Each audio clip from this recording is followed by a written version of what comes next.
Okay, here we go. What am I doing? What am I doing? This is the tag for something about heroes, and I need to go find out what it's called. Where is it? I'm sweating. This is not good. That one. Oh, I should put this in here so y'all can see I'm struggling.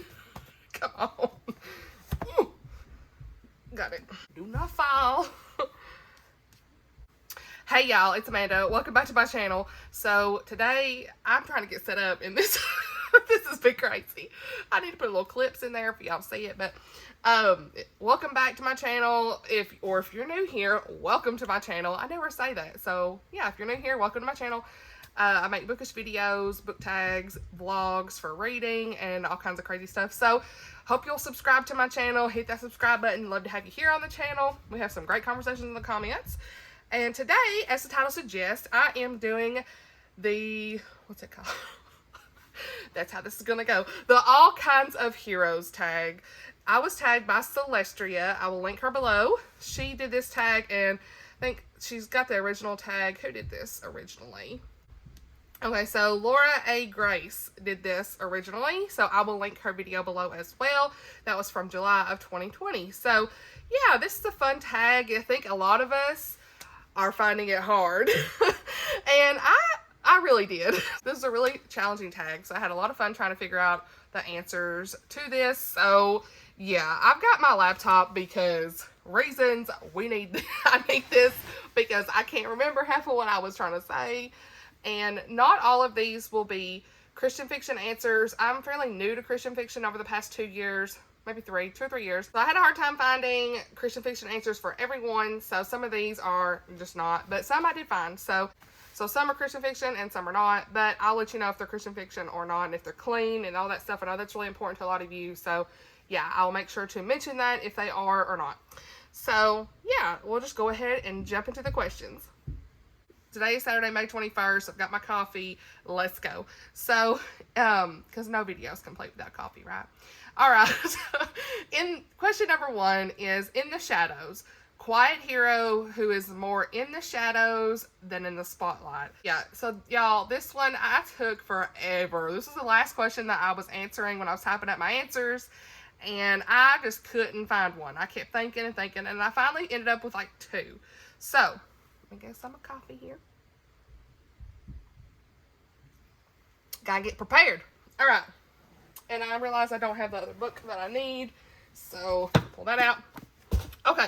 So, and I'll probably be looking down at my computer because I need to read what I wrote because, yeah. So, what I picked, the first one that I picked, I actually picked 2 for this. One's like an honorable mention, kind of, for me. Just my take on it. So I struggled and struggled and struggled. Who is the silent hero for this, or quiet hero for this? And it finally hit me, Lucy Gerard from Until Leaves Fall in Paris by Sarah Sundin. She is helping the resistance because she's recently taken over a bookshop and they are trading letters within the books on her shelves. So she is secretly part of the resistance. She's kind of that secret hero nobody really knows. She's part of the resistance there. Plus, she helps take care of Paul's little 4-year-old girl, Josie. I think I got the names right. Yeah, I did get the names right. Yes. I'm so bad at remembering. She is helping there are parts where she helps take care of Josie, the little 4-year-old girl, who is Paul's little daughter. He's a widower. So she helps there, and I feel like that is just beautiful. And she helps her Jewish friends when she buys the bookstore from them because they know that at some point Germany's going to invade France and they're going to have to leave, and they're not going to be safe there anymore. It's just people because they're in World War II and everything that's going on with the Nazis and the Germans. So yeah, she helps them. She buys their bookshop so that they could have safety, and they leave, they flee. So yeah, all those reasons I feel like she is a quiet hero because you really don't see her acknowledged as any kind of hero in any way, but she's kind of like secretly on the shelves. I don't know, I'm kind of reaching here, I know, but that's all I can think of, so I struggled with this one. So yeah, that's why I picked this one. And I had like an honorable mention because I just felt like something was pulling me to talk about her.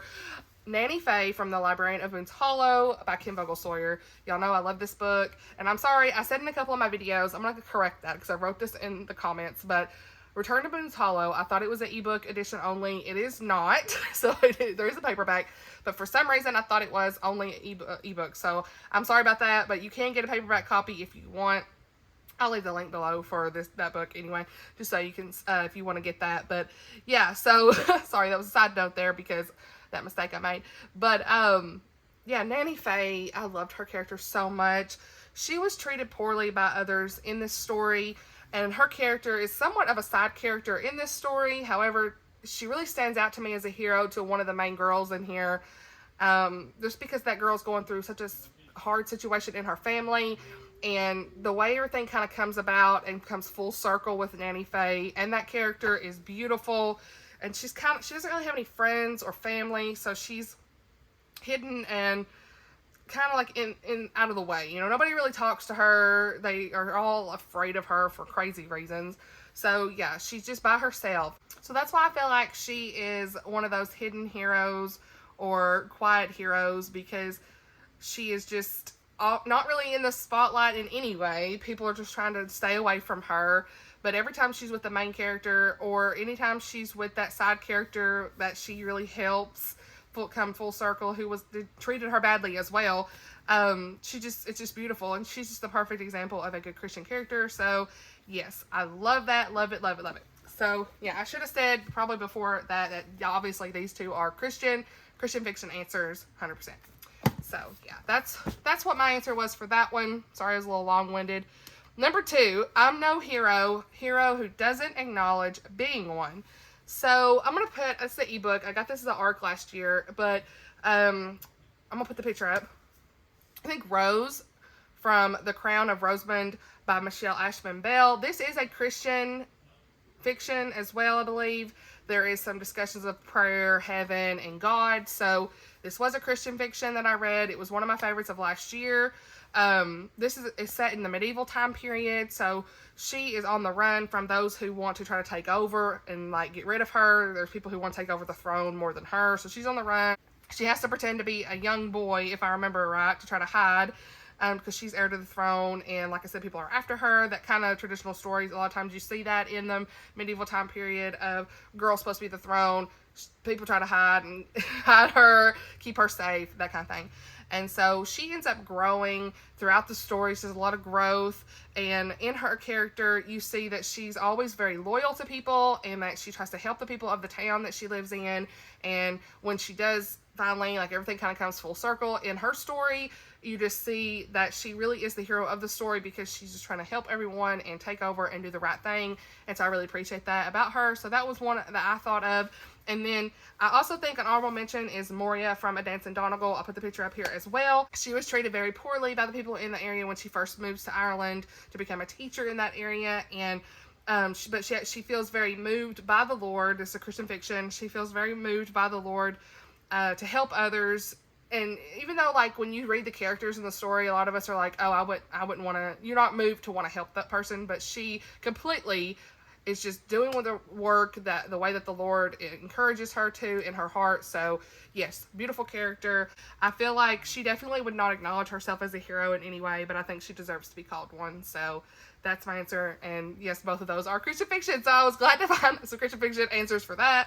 So, all right. So number 2, yes.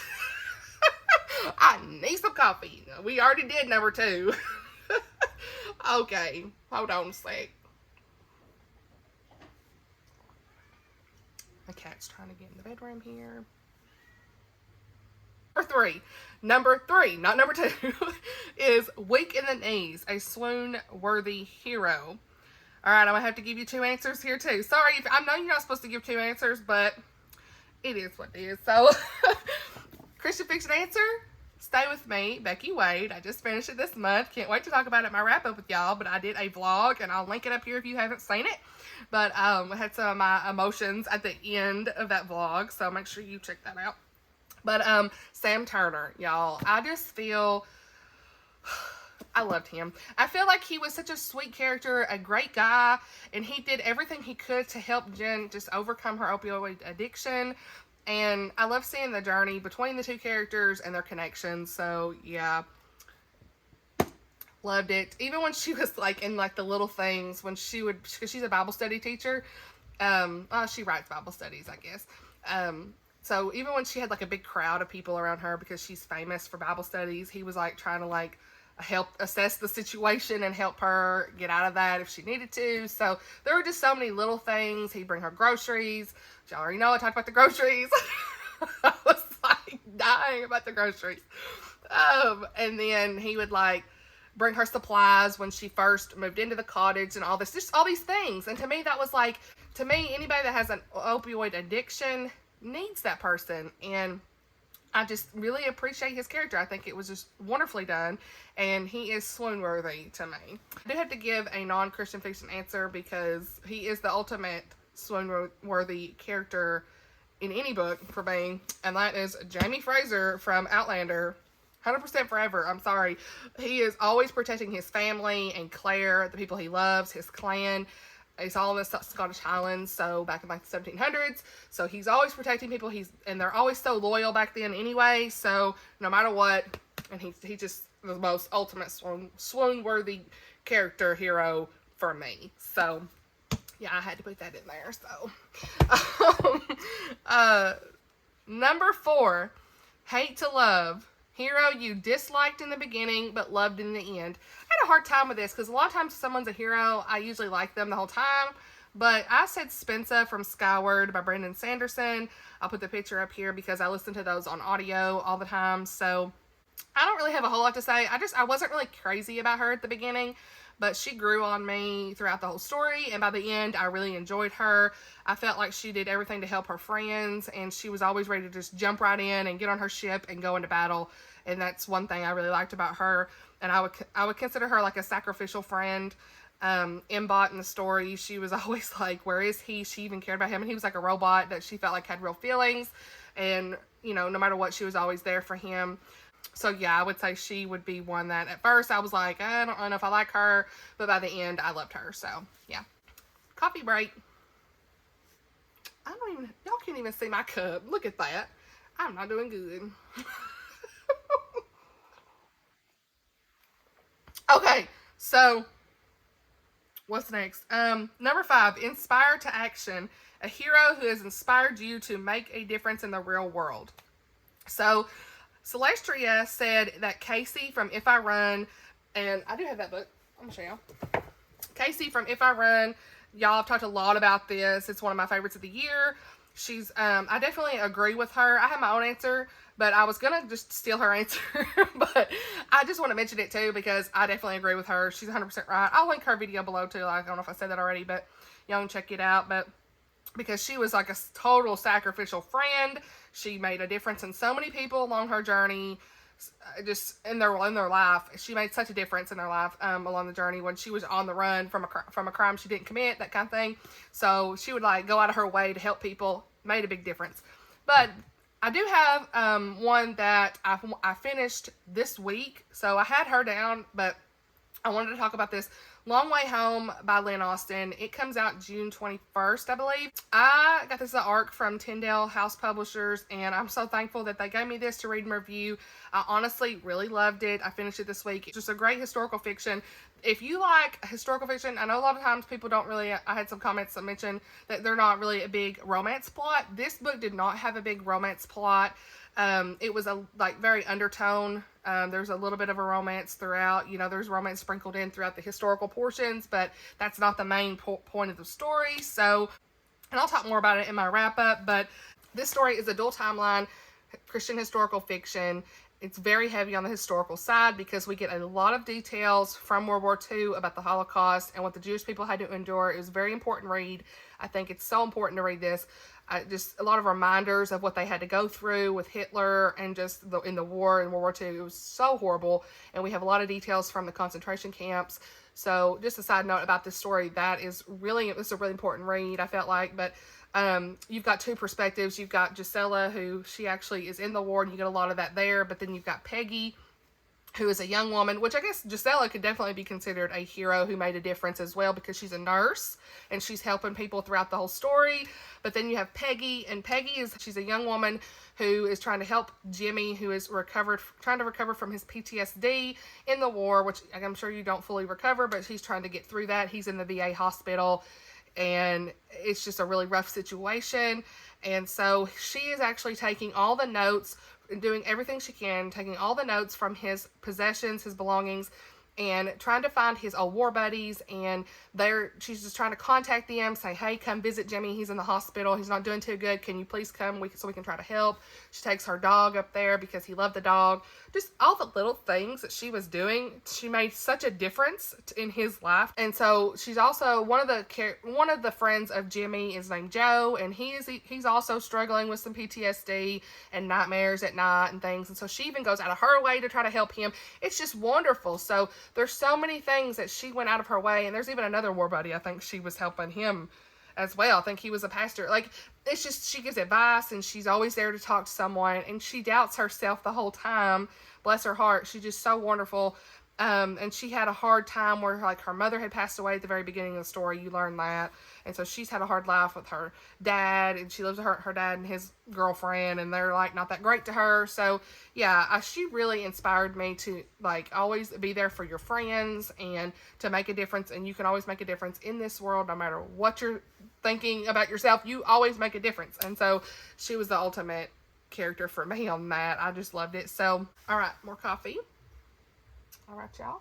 Like I said, this book comes out, if you like Lynn Austen, this book comes out the end of June. I'll link it below if you want to pre-order it, but I really did like it. I'm so thankful that they gave me this to read and review. I don't get a lot of arcs, so I'm starting to get a few more here and there, so I'm excited about that. But yeah, really great story from historical side, just wonderful. So, number 6, only one can win. Hero in a love triangle that you wanted to win the girl's heart. Now, I'm going to tell y'all, I didn't have anything from the Christian fiction side on a love triangle. I don't think you see that a lot in Christian fiction. I don't know. But, so I don't even read a lot of love triangles anyway. About all I could think of was Twilight and The Infernal Devices by Cassandra Clare. I read The Infernal Devices when everyone was on quarantine in 2020, and that's before I even read any real Christian fiction. But so I listened to the audiobooks, and they were just like cotton candy reads, I'll call it. Like, it was just a traditional secular crazy read. Really enjoyed it at the time that I read it, but at that time I can't remember a whole lot about it. It's been 3 years ago. I don't have much interest in Cassandra Clare anymore, but at the time I was a team Will Herondale. I loved him so much. A lot of people like Jim, I think was his name, but I really was like Will Herondale. He is it. And P.S. on Twilight, Team Edward, but anyway, we'll keep going. So, that's my answer. Moving on. Number 7, Otherworldly. Hero who is from another world compared to the main character or side characters.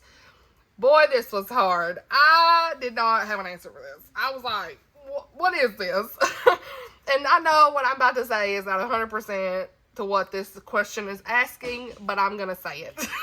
The entire Fellowship and the Fellowship of the Ring is what I was thinking. I know that they're all in Middle Earth, so it's not really otherworldly, but they are all from different parts of Middle Earth. I'm stretching again. But, like Rivendell, the Shire, the mountains, like all that stuff. And so, honestly, all those that make up the Fellowship are the ultimate heroes. But they all just display heroism, selflessness, courage, strength, and the ultimate friendship between them is beautiful. So, I know it's not really otherworldly, but that's all I could think of, and I wanted to mention it because I love this book. I do plan on rereading it in June with my friend Miriam, because she's going to be reading this. Miriam Elizabeth Reads.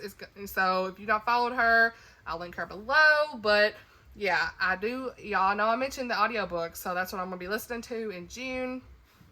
Yes. Because I have never read book 2 and 3. So, yeah, I want to get to those this year. Alright, number 8.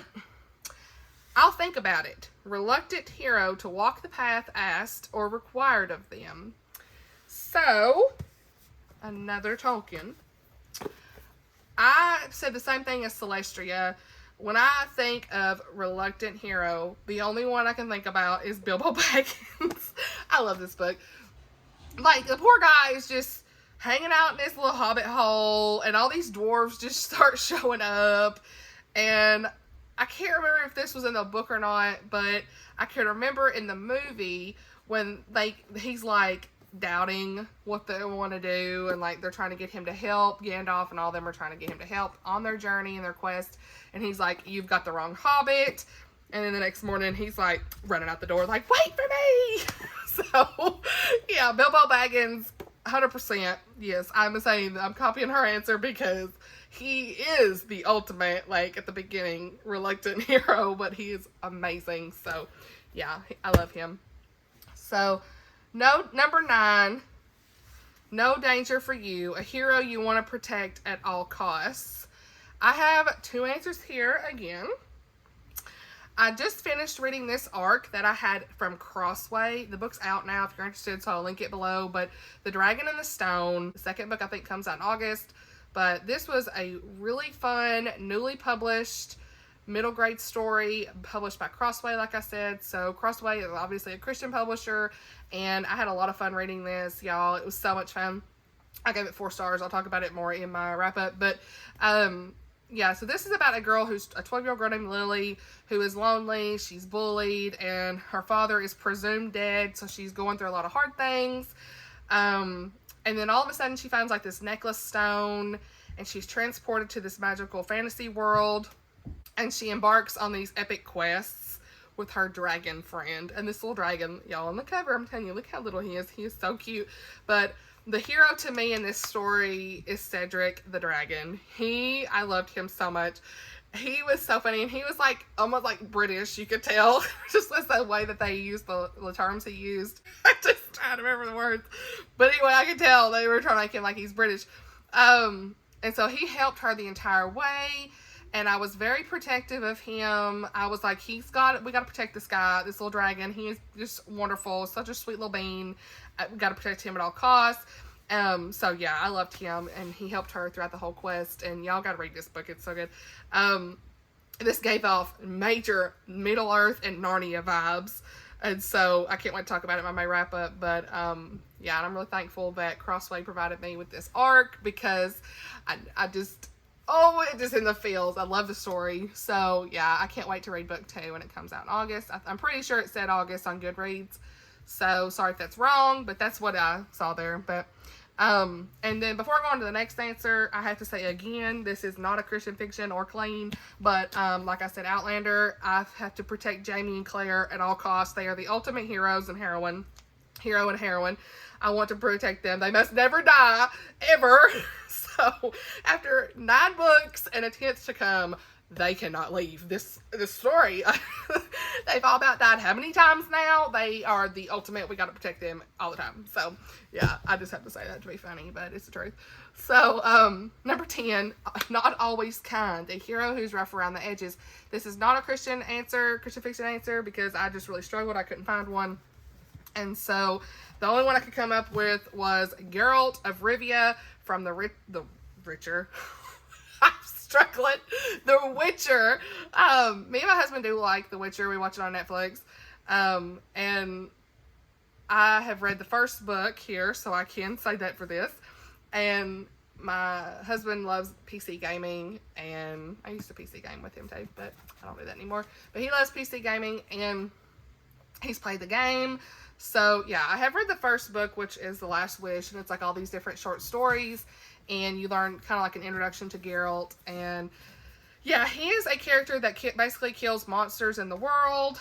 Witchers are hired to kill monsters, so he's really rough around the edges sometimes. He's the ultimate one I thought of. I was like, he's the only one I can think of, because he can be very crude and pragmatic and cynical, but life has been very unkind to him and left him uncertain about a lot of people and things.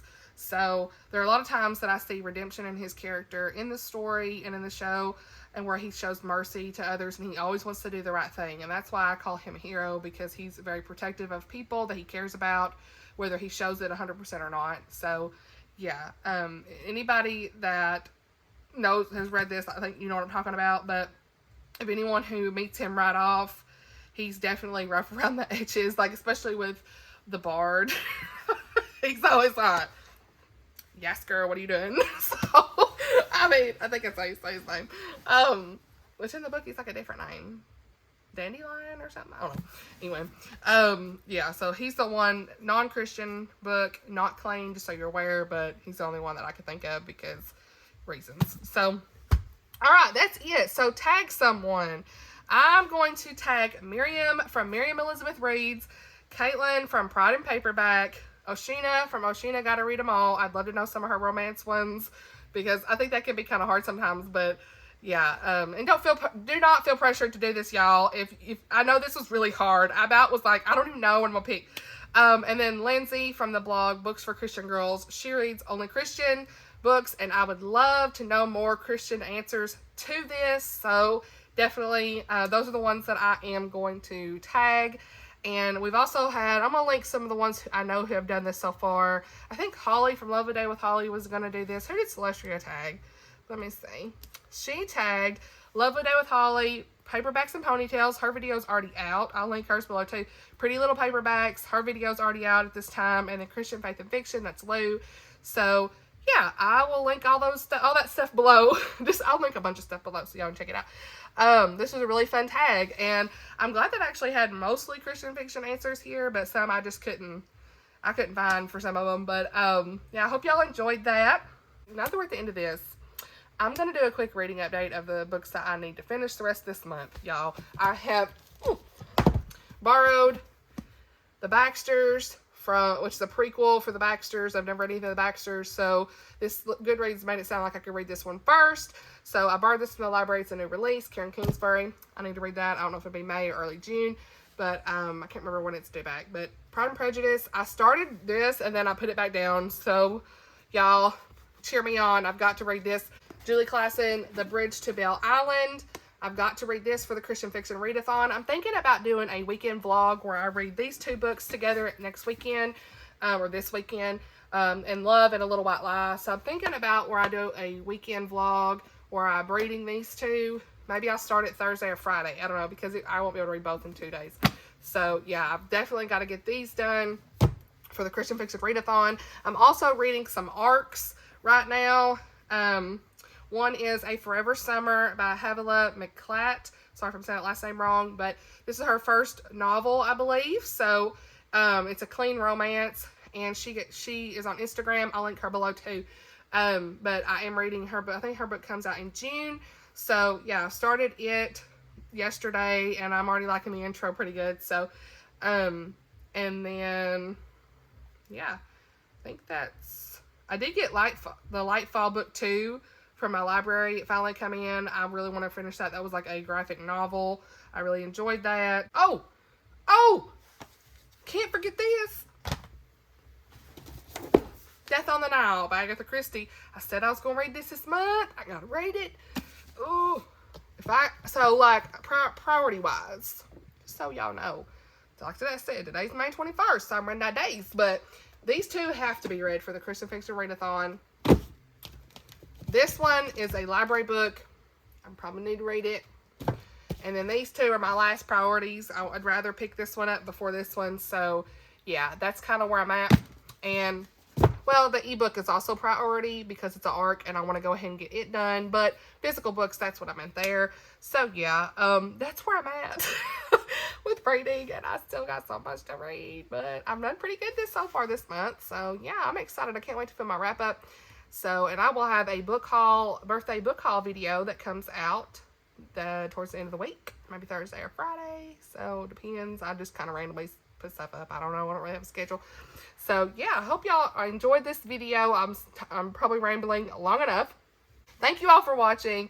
If you're not subscribed, hit that subscribe button. I'd love to have you all here on the channel. Thank you all for all the supportive comments. I really appreciate everyone watching and the comments and all the good things.